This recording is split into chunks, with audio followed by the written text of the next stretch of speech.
All right, guys, welcome back. So after I got the survey results and I decided, you know what?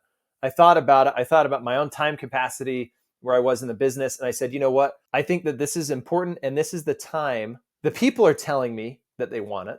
They're telling me they're going to pay for it. And it's fitting in with other things, I've got going. And so I think now is the time to go ahead and do it. So what I did is I created a quick landing page. And I already had a website and stuff, but you can do a landing page really quickly. There's templates all over the place. Really cheaply, you can set up a landing page. I set up a landing page and I emailed everybody on that took the survey, and I sent out, out to my network, and I said, hey, I'm going to do this and I'm welcoming founding members. Come check it out. So I explained what it is. I took their words from the surveys and I put it in a list. You've told me you want help with these things. And we talked about some of the other issues that they've had questions about and that they're struggling with deciding, right? Which is a lot. There's a lot of things. It's overwhelming. You guys have gone through this, right? in deciding to purchase the course, you've had all these different voices and people telling you different things. And we're trying to sort it out and create a plan that makes sense for you. So I just put that all out there using their words. Okay. So I talked about, hey, this course is not built yet.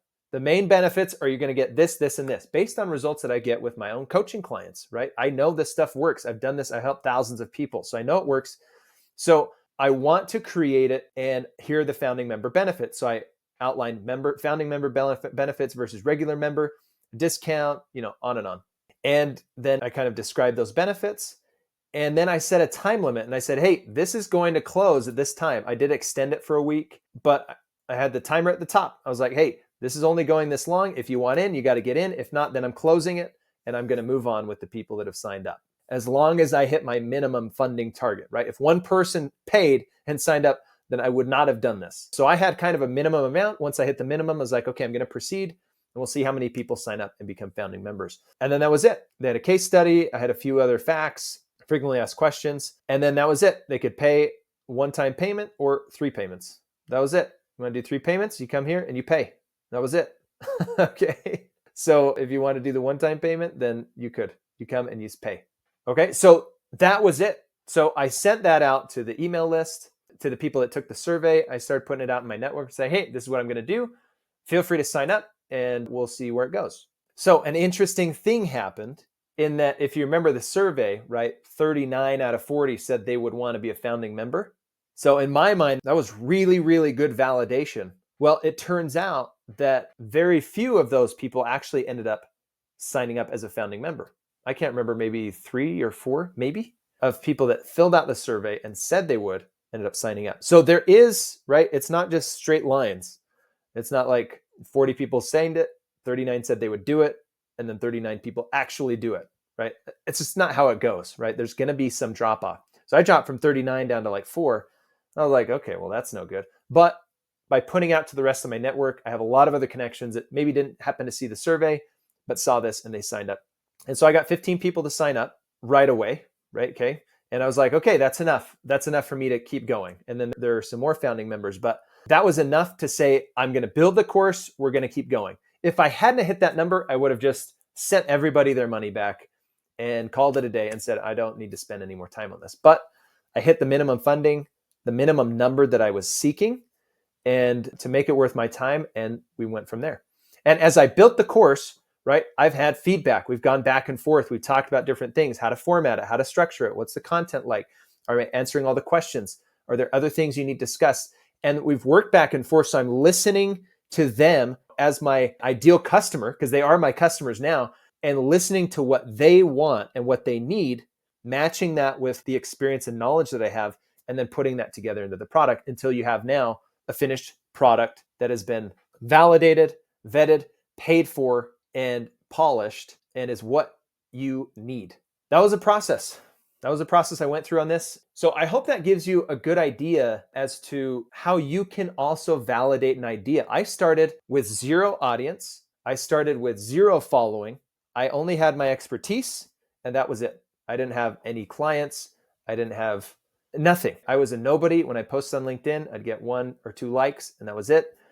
So things just build and build and build over time to the point where I do this, and now it's great. Back then, it wasn't the right time. I didn't have the idea validated, so I didn't proceed with it. I just didn't do it. Fast forward, I get the idea validated, then I go for it. So back then I pivoted and restructured things and did it. And I did the same process with my one-on-one coaching, and I validated it and I've structured it and I've taken customer feedback and things like that and adjusted it. But as far as the course goes, I had to revalidate the course with a new type of person that's seeking a new type of method for delivery to consume the content and all things like that. So I had to validate this as a separate idea from my other part of the business. Anybody can do this. And it can be scary to send it out and say, hey, I'm thinking about doing this. Can you take this survey? It can be scary to let other people know that you are maybe thinking about doing something like this. But here's what is most important.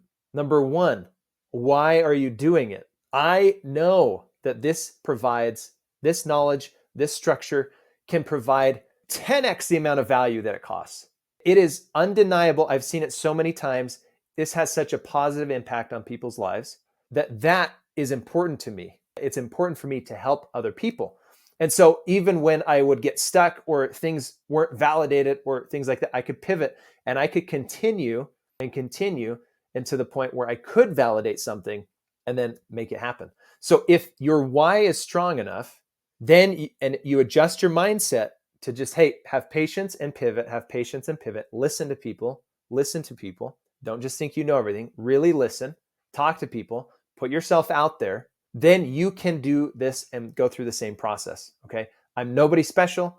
And if I can do it, literally anybody can. Sometimes it takes time and that's all right? Sometimes it happens really quickly.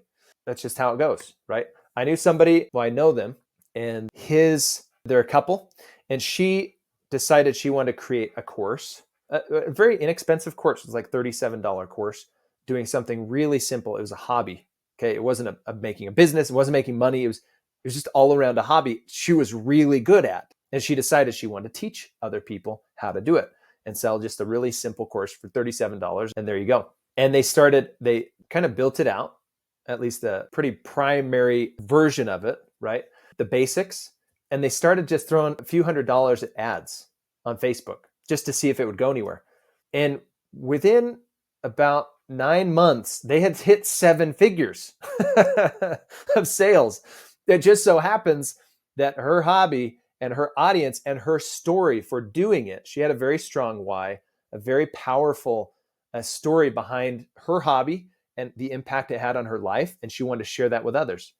And they went from 0 to within 9 months, they were earning 7 figures a month, 7 figures a month in revenue. And it all started with an idea, quickly put it together and started throwing a couple $100s at ads. You can pretty quickly validate your idea with a few $100s in ad spend, and see if anybody wants it or not.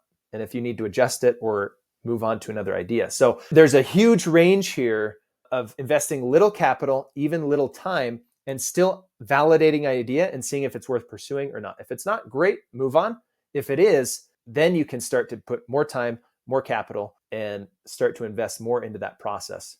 All right. So I wanted to show you that as an example from somebody that started from 0, that if I started from 0, you can start from 0 and do this as well. All right. That wraps up this video. We'll see you guys in the next one. Validate first, launch smart.